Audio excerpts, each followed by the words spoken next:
Much like on The Amanda Show, we also love The Girls' Room. But we are Ya Heard, where our high energy ramblings cover our day-to-day lives. So sit back and enjoy Ya Heard.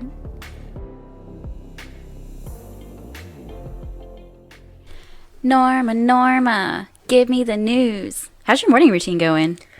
It's going pretty well, actually. I had a couple rocky starts because this week was really tiring, but overall, progress is progress. Yay. So from our last You Heard episode, we were talking about my morning routine that I'm establishing just to make work better.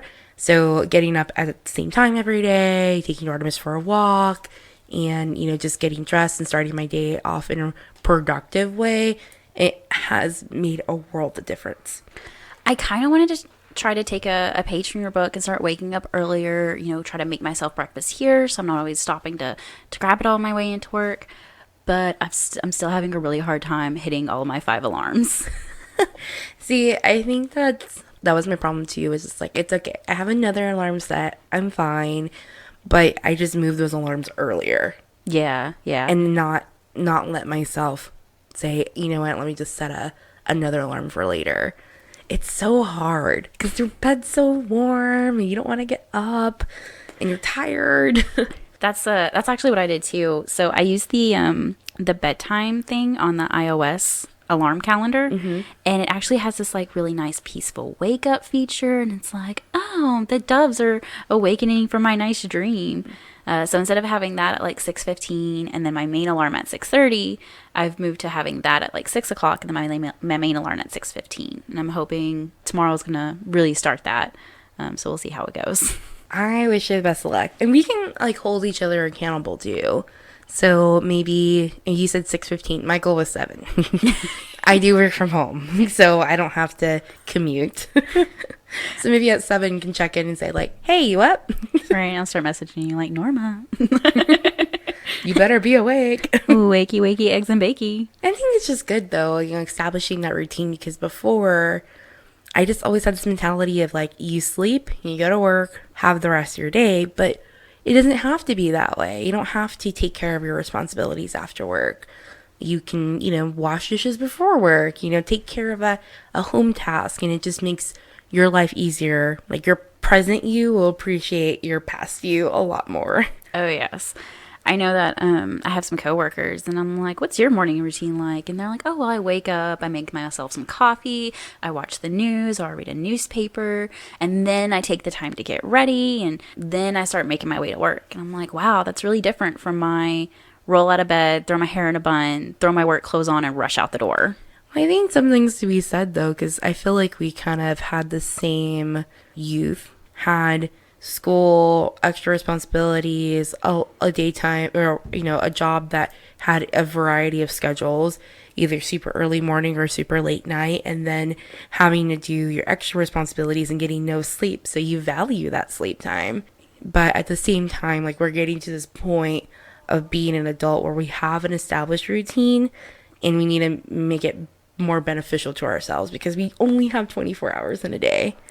I definitely agree with that, because I always say, oh, I'll give myself a routine here. But the thing is I've had the same routine. I just haven't used it to its full potential, which means I'm not using myself to my full potential. Right. Exactly. And I think, like, seeing some stuff on Instagram, I follow this page called Boss Babe. And she posts things like every day where she has some type of little message to just kickstart your day to be the most fabulous person you can be. Hold on, let me pull it up. It's hard for me to watch like influencers on Instagram or Facebook because I don't know. I know that they're living a real life, but the way that they post, it's like, how do you have that much time for social media? And you're constantly posting. Yep. I completely agree. It's like, how do you have it dedicate time to plan out so many different posts, not only posts, but pictures, and taking things in a different perspective or posing things a certain way. I just don't post. And I think that's a problem, especially when you're trying to run a business. Like, you have to dedicate time to that and understand how it works. I think one of my favorite like posting threads is when they show their Instagram photo versus their reality photo. I love that. I love those photos because it's finally showing me the real. But nobody wants to see the real. Everybody wants to see the pose and the flashy. But that's what leads to comparisons. That's where the depression starts, because you're like, oh, I don't look like that. Oh, I don't eat stuff like that. Oh, they're so lucky. They are lucky, but they're also portraying a different perspective. And I think anybody could probably actually change the perspective that they post online. Anybody can flex. I mean, you see pictures of okay, for an example, a true crime case, Chris Watts. He committed familicide, where he killed his wife, who is pregnant, and his children. And whenever the news hit that they were missing, he was on national television saying, oh, I miss my wife. I just want things to go back how the way they were. I miss my kids, blah, blah, blah. Well, it ended up turning out that he was the one who killed them, and he had their bodies in like this mill that he had worked on. That's where they found them. Oh, shit. That's terrifying. It's terrifying. But you look at Shannon Watt, which is his wife. She had nothing but post of, I love my husband, I love my kids, my life is great. But in reality, their relationship was so rocky, he had an affair. Oh, wow. And I think she knew about the affair. So, you see things of people post on social media and you're like, I just can't believe they would do that. They seem just so happy. And then something awful comes out and all this truth comes out. Just, when can we be genuine people? And you see that a lot, especially with like husband-wife murder cases. All of the families like, oh, I can't believe he would have done that. I can't believe, why didn't they say anything? Why didn't they reach out? And it's like, you can't show the public. Hang on, I forgot what I'm saying here. No, but you can't be vulnerable. Yeah. And you have to keep that public facade of, oh, everything's amazing. But I love seeing, like on my news feed lately, a lot more people are becoming more mental health advocates, and they're posting about their bad days. They're showing the crying face with their therapy dog, on their chest, and like, hey guys, this is my real life. This is what really happens. And I love seeing that vulnerability, and I love knowing that confident enough, I guess, to reach out and post that, because it does take a strong person to post that on social media where every person is going to look at it. Yeah. So going back to this boss babe. Hey. So she posted today, she said, I'm doing this for future me so that she gets to live in the life that she deserves. I'm like, hell yeah, girl. You right. You right. And here's another one. Instead of saying, I don't have time, try saying it's not a priority and see how that feels. I'm not working on my growth because it's not a priority. If it doesn't sit well, that's the point. Time is a choice. If we don't like how we're spending it, we can choose differently. Hell yes. Hell yes. I love that, because a lot of people, they forget that happiness is a choice. If you're not happy in your life, you have to look at the choices you're making and figure out where those changes need to come from. I know, for the last 2 years, I've been working on my credit score because I want to be able to build a house, buy a nicer car, do all the fun adulty things. And that starts with a credit score, and you have to work on that. You have to look at, I've made some mistakes. I've left apartments. That collections is still on my account today. It's probably the biggest one I have, and all of my other collections I've actually been able to pay off. It's slow, it's grueling work, it takes time, but you have to put that commitment in it.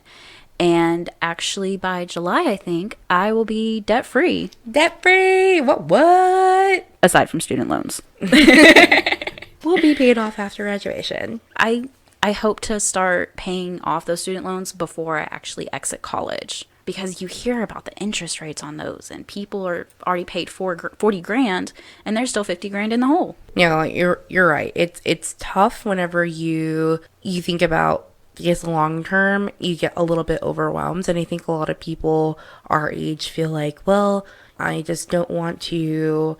I don't want to try because it's going to take so long to get there. And then if I had just done it a couple years ago, I could already be halfway through. But you can start now. You can start right now, and you could move on and make your life better for yourself. You can grow up. Take accountability for your own life, because nobody is going to hand you anything. Less than, I guess I would say more than 90% of us have to work for a living. We have to earn our place in the world. And, Preach it, girl. And nobody can do that for you. No. I was very fortunate whenever I was younger. My parents had actually finished off paying off my dad's truck so that by the time I turned 16, they were able to give that to me while my dad got a brand new truck. I still, within 6 months, had to find a job so that I could pay for gas, so that I could pay for insurance. And even a little later on, I started making payments on the truck so that I could get it put over in my name. But about 4 years ago, I actually got my car with my first car note. Yeah. And by the end of July, I'll be paying my car off. I'll be paying my very expensive iPhone off. I'll be paying my Synchrony bill off, my loan off. And I'm really excited to have all this money because part of me is like, yeah, shopping, new clothes. The other part of me is like, no, you want a house. You actually have to put that into savings. And that's the tough part too. I struggle with that sometimes. I'm like, okay, I didn't spend my play money this month, so I'm just going to spend it my next month instead of putting it into savings. Because I have a budget where I have bills allotted for, I have fun money allotted for, and when it's gone, But if I'm not spending that, I should put it into my savings. And that takes a lot of discipline. It does. And it's hard. It's so hard. But, you're right. You have to look at big picture. I want to buy a house. I want to, have a big backyard, and I want to have a nice patio and a nice deck and a good barbecue pit and be the central place where my family can come together.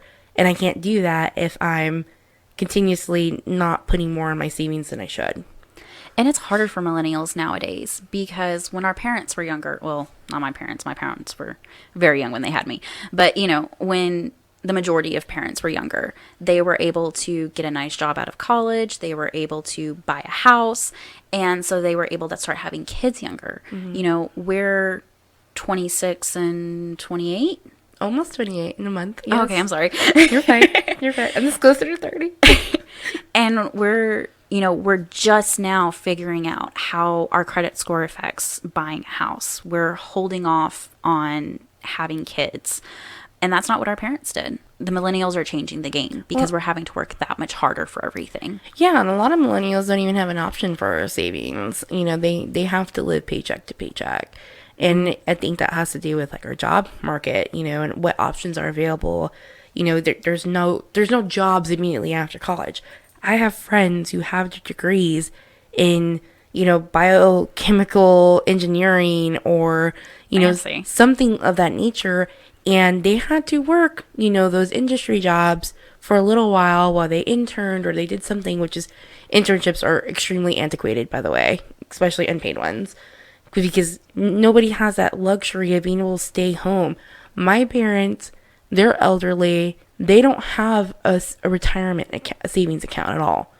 Wow. That's scary.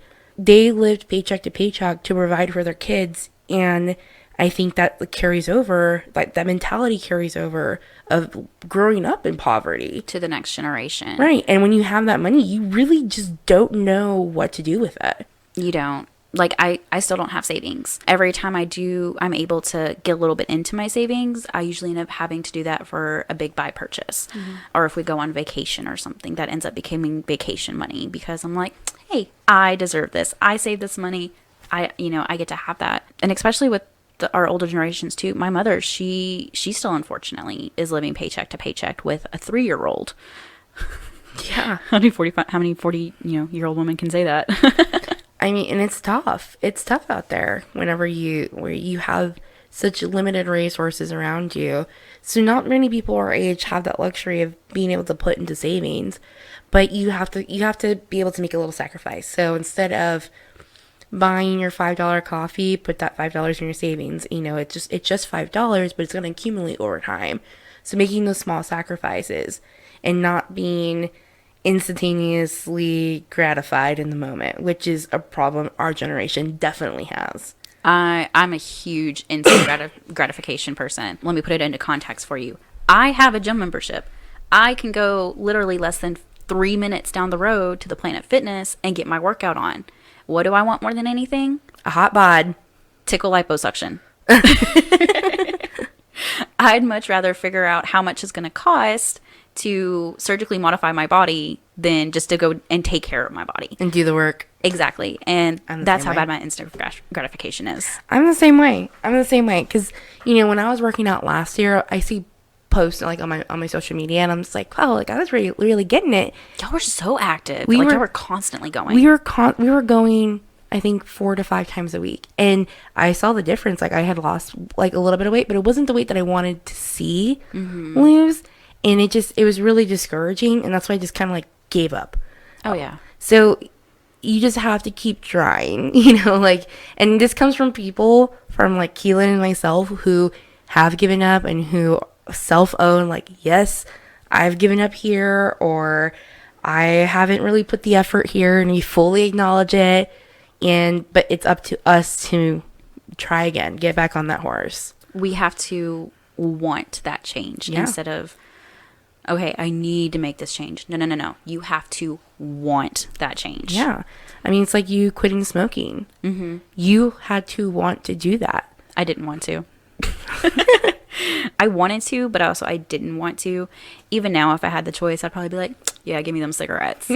But I know it's better for me to not be smoking. Mm-hmm. So I keep going.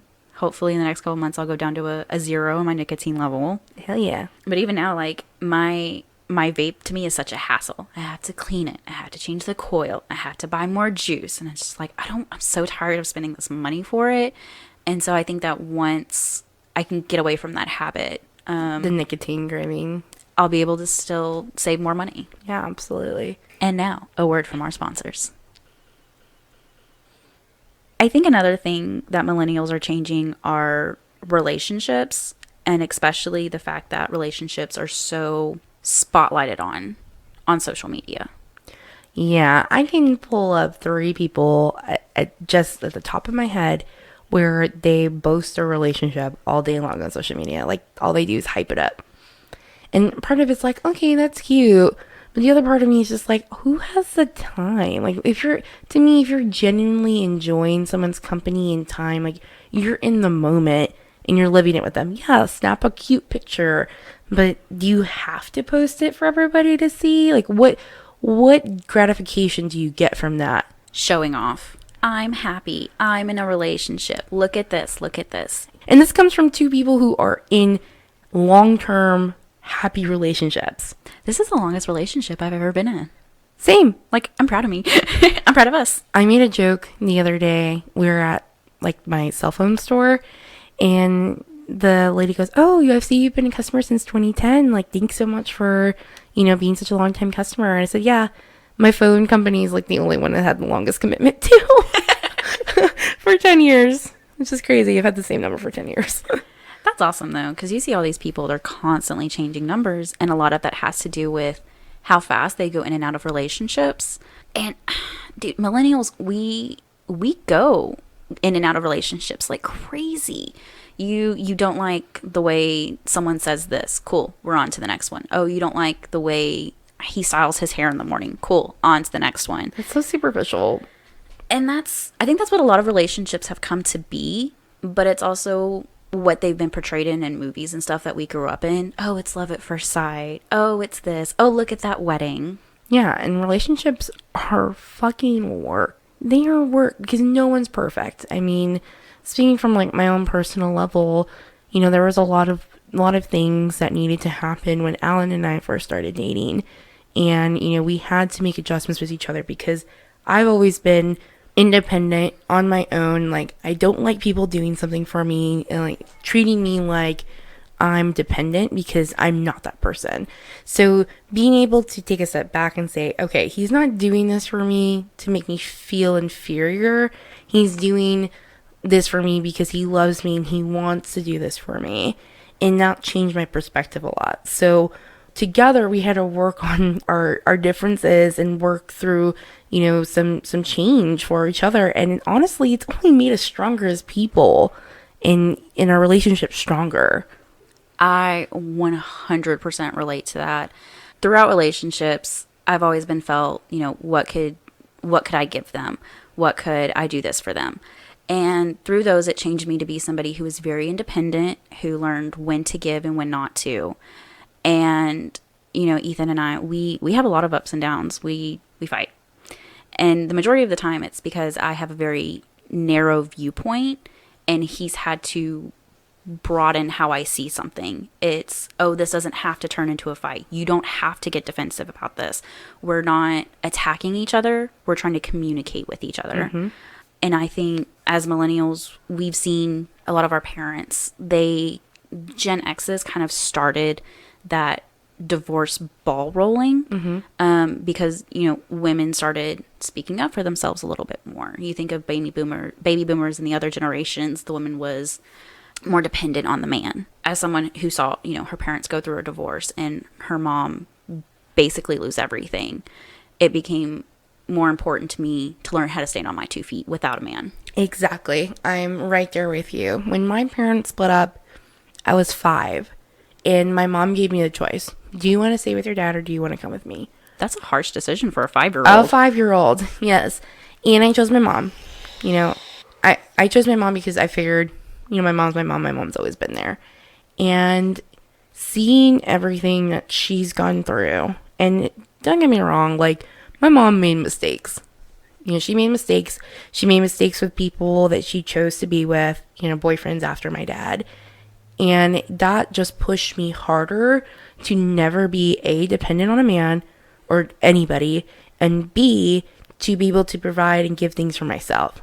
So when Alan and I talk about our finances, you know, we talk about like he just got a new job, and, you know, we're talking about like our money, and I was like, oh, man, I'm not the breadwinner anymore, you know, and that just drives my competitive spirit where I want to be that money getter. You know, being at work, for example, I recently had something happen where I was really worried about a certain event, and I was freaking out because, you know, I wanted to show that I was putting my best foot forward to align myself for a better promotion in the future. Oh, wow. And constantly thinking ahead that way, you know, when it comes to financials. Because I grew up fucking poor, dude. I grew up really poor. You know, my mom, she was a single mom. She did it by herself. She worked multiple jobs. And I can tell you that we had everything that we needed, more than half of what we wanted. But it's because she broke her fucking back to work for us. And I appreciate that. I want to have half that work ethic, but I don't want to work as hard as she did. And I don't want to put my kids through that either. I look at Eros, and I see him as a 7-year-old who has wanted for nothing. Like, he hasn't had nearly any of the childhood issues that I had when I was growing up, and thankful for that. He can still be a kid. Yeah. And that's what I want. That's awesome. I love your mom. I've met her, the one time, and she was fun. She was open. She already treated me as like I was her child. I love mothers like that, because they don't care. You know, every child is their child. Oh yeah, our house was always like the it house. You know, the let's go home and hang out, because you knew it was a safe space. You know, maybe not what most parents would do, but, you know, my mom wanted us to be safe, and she did the best that she could, and I couldn't ask for more than that. That's amazing. I also have to say the fact that you were the breadwinner says a lot about Alan and how secure he is, because I know there are a lot of men still today, if they had a woman by their side who is making more than them, they would feel like it was an attack to their masculinity. Exactly. And, you know, he's not really like that. I mean, we're competitive. Mm-hmm. We are very competitive, and he's been trying so hard for like the last year and a half to get a new job and to be better. You know, he was making decent money before. It wasn't like he was significantly less than me. Like, literally, yeah. It was just like salary, like not even that much. But, you know, it was still kind of like, I'm making more money. Ha ha ha. Now he's making more money, and now I'm like, okay, I need a promotion now. just to chase money. But honestly, like, life really isn't about that. Neither is love. You know, Alan does so many things for me that nobody has ever done for me. Giving me an allergy pill at night. Like, knowing that I need to take one. He gets one for himself. Or if he goes to get water for himself, he'll fill my cup up with ice and not even tell me. He'll just do it. Aww. And it's small things like that, like, just show love every day. And of course we have Valentine's Day coming up, right? And it's such a material holiday because it is. You should show your significant other how much you love them through small things. So whether it's getting you a blanket when you're on the couch because he knows that you're cold, or answering the door when it's late at night, putting himself in those roles where he's not asked to do it, he wants to do it, and vice versa. Watching your favorite shows with you, even though he doesn't care for them. I'm so thankful every day that Ethan has walked into my life. He has been a game changer. He has been a rock. He's helped me grow as a person and in maturity. And I couldn't have asked for someone better to be with right now. And hopefully forever, if he ever gets a ring on that finger. Well, I'm in the same boat. I'm in the same boat. For Valentine's this year, we actually decided not to get each other gifts. We were just going to spend the day together. We were just going to get together. We were going to go to the zoo, play some Pokemon Go, and just have fun and be with each other. We don't really post about our relationship a lot on social media. Every now and then I'll probably throw a selfie out there. But a lot of that, I think for us, is not to show, oh, look at us, we're cute, because, we are. But we have a lot of family on our social media, and they're constantly asking for updates. So it's more of, here you go, we're both alive, we're both doing good, and we're happy. Yeah, Facebook was like hassling me in like November, December time, because my last profile update was in May when it was your birthday. We went to Natural Bridge Caverns. Woo woo. So that was my picture of me and Alan, and then my cover photo was from our Halloween murder mystery party the year before. Aww. So, and then I was like, hey, like, make changes to your profile. You haven't made changes in a while. And it wasn't until January where I had, like, another picture from Edos's birthday party to put as a profile picture. So it was like, I see wanting to update people in your life too, but at the same time, like, you don't have to post about it every day. No. And that's what I use Facebook for nowadays. And that's, I think, what it was originally intended for. It was like, hey, here's an update on my life. Bye. And now it's just turned into this competition monster. Yeah. Yeah, I see a lot of people on my Facebook who use it, or Instagram, for example. There was this one girl I went to high school with. She talks about her struggles with her diabetes. Oh, wow. So she has, I think it was type 1 diabetes, or she has to have like an insulin pump. Oh. And she talks about her struggles with this and like what common misconceptions are. And I've learned so much from her post. So I think that's really awesome that people use it in that capacity. But when people use it for just like shameless, like self-promotion, like their tits are in their picture, or they're flexing cash, or whatever the case may be, why? Like, what's going on in your life that you feel like you have to do this? Oh, yeah. I have a very wide range on my Facebook. I have, the girl who has her mental health issues. I have a couple of like boudoir photographers, but my boudoir photographers are not the same as the girl who has her tits out. Yep. One's for self-acceptance and the other one's to get attention. Oh yeah. I have my cousin's wife. She does boudoir photography. That's cool. Yes, she does. And she posts pictures on it. And these women are gorgeous. Oh my gosh. They come in all shapes and sizes, and that's great, like self-acceptance piece. But when you are just constantly posting selfies of yourself, the same face, same, cleavage out, just women. Duck face. Yeah, girls, get it together. Like, you are more beautiful and worth way more than that. However you want to represent yourself is fine. Like, I'm not shaming you. I'm just saying that you don't have to do something like that to be accepted. Exactly. You don't have so much love for yourself that you don't want to show anybody else. That is your body. Share it with only the people you feel comfortable sharing it with. Yeah. And then don't even forget that there are a lot of employers who look at social media nowadays. Yep. So are your tits really going to help you get that job?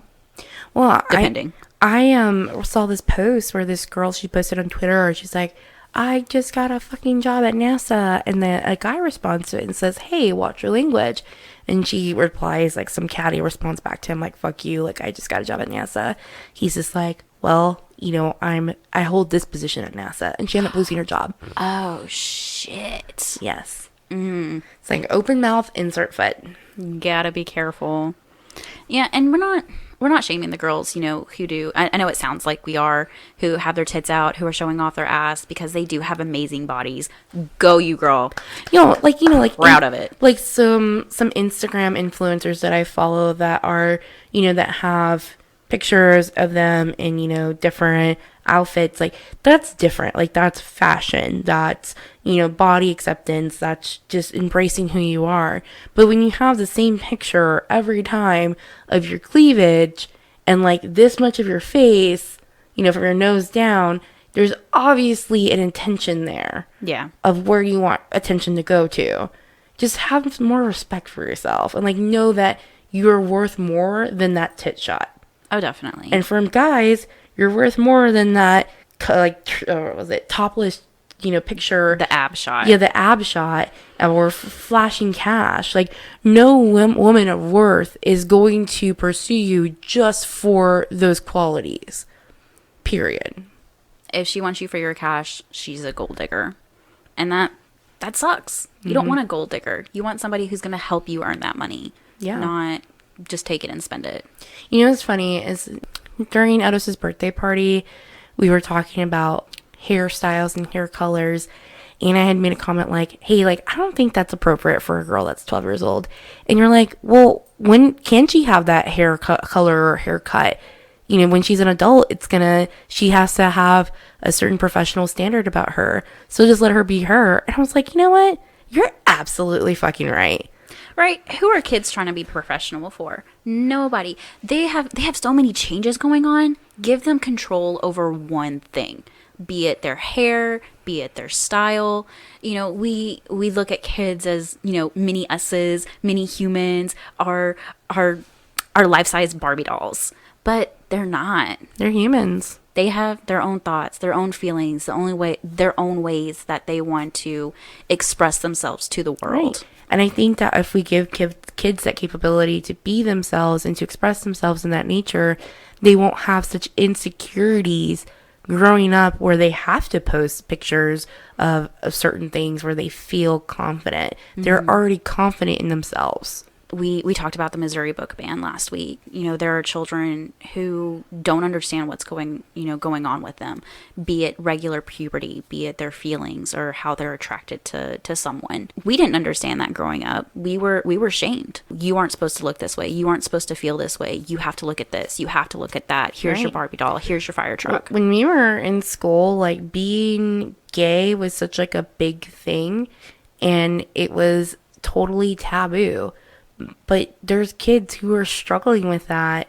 They were struggling with it back then, who didn't feel like they can come out of the closet until way out of high school when they could be them true selves. But if we give them the capability of understanding themselves now, they can figure it out sooner. And so they can make an educated, not choice, but have an educated, just have information in general on what it is, what they're feeling, understand it fully, and that way they can just accept themselves for who they are. Definitely. I love that kids these days are so confident. No, I love how kids are confident too. I love that we have the mindset of, and you had to kind of shock me into this, of just kind of like, why not? Why not? I mean, when they get older, they're not going to have this choice. Like, let them express themselves. And it made me kind of just have like a little light bulb moment of, you're right. Let them express themselves. Let them figure out who they are, what they like, or what they do. And just let them decide for themselves, because ultimately it's their life. It's not ours. Even though we're millennials and we're seen as changing and killing industries, we're still stuck in a lot of traditional mindsets as well. The man is the breadwinner. The woman is docile. But not me. Not me. Definitely not. That's what this podcast is about, is opening a new perspective and challenging their traditional. We shouldn't do it just because it's been done this way for hundreds of years. Does that make it the right way? Probably not. Right. Sometimes it might be, but why not look at it from a new perspective? Exactly. And we talked about it last week too, when we were talking about targeted ads where you're only seeing things that are aligned with your ideals. We need to be challenged. We need to challenge our way of thinking. And that's what's wrong with government too, You have the same people who hold their positions of power for decades upon decades. No change is being done at all. None. I feel like we are the turn of the century, and since then we've been pretty stagnant. Yes, we've had technology advances, but has those technologies really made a big impact like they used to? I mean, we've gone through big change. I mean, cell phones, internet, and then ever since those big things, that's been it. I feel like in this age of technology, we've gotten pretty stagnant. But we are the age of information, and the information is right there at your fingertips. You can go to the library, you can go to your cell phone, your laptop, your parents. You can, find out anything that you need to. And especially with politics, we need to start researching. We need to start doing our homework and figuring out what is going on and how do we make the changes that we want. And the excuse of well, if my vote doesn't matter is not enough. If it's not. If you feel like your vote doesn't matter, you need to do something to change it instead of just laying over and saying, well, that's just the way it is. No, you have a voice and your voice matters. You just have to find your people and your movement to get it going. And that's the problem. Start a podcast. Yes, start a podcast. But, listen to ours. Yeah. We just want to open that dialogue and be able to have a conversation. And going back to communication, I mean, look at relationships. Relationships are all about communication and having that open dialogue. If you can't have that with an intimate person, you're not going to be able to have that with a stranger who, has contrasting views than you. Mm-hmm. I've seen it lately on my social media, especially with the election coming up. I mean, so many people being so vicious for each other. And I don't understand it. Why do you have to come for people all the time? Why can't you just ask why? Why do you think this way? What made this your belief? So you can gain a perspective. It may not change your mind, but you have an understanding of that person. And then in turn, somebody's going to be willing to listen to you. Exactly. And I think a lot of beef comes from miscommunication. One person says it, but the other person who hears it only thinks about it from their perspective, and so they take it the wrong way, and then it's just fire on top of flames, more gasoline. Let's keep it getting bigger and bigger, and it shouldn't have had to be that way when it was a simple, oh, hey, let's talk about this. Right. Speaking of communication, we'll love to hear from you at OM_YaHeard, as well as at OG_The Naked Pod. Don't forget to vote on your Super Tuesday, March 3rd. And don't forget, if you have to work, I know a lot of people that'll say, oh, I can't vote, I have to work that day. Employers legally have to let you leave or come in late or leave early. Or amend your schedule. Exactly, to vote. That is your right as an American. Proud to be an American. Or at least I know I'm... Copyrights.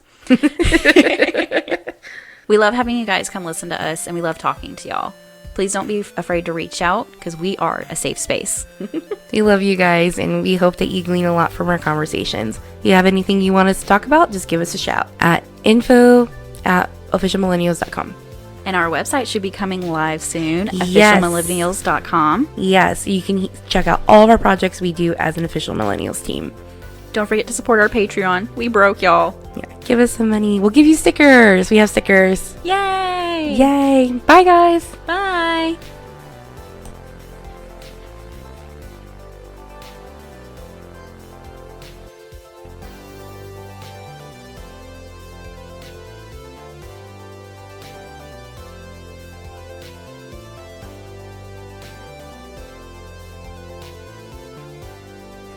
This is an Official Millennials production.